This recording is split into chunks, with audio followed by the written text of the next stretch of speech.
все, что мы умеем делать, от сельского хозяйства до машиностроения, это все нужно очень густонаселенному.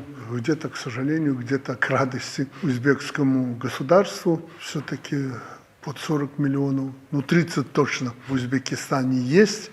И прирост колоссальный. Мы не единожды обсуждали с президентом Узбекистана эти вопросы. Много узбеков живет у нас и хотят жить и работать. Но это наши люди.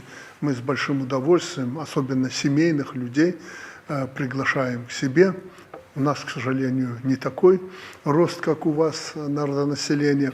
Поэтому мы всегда рады видеть трудолюбивых, очень трудолюбивых узбекских людей, если они решат сюда приехать. Хотя, вы знаете, у нас порядок здесь жесткий.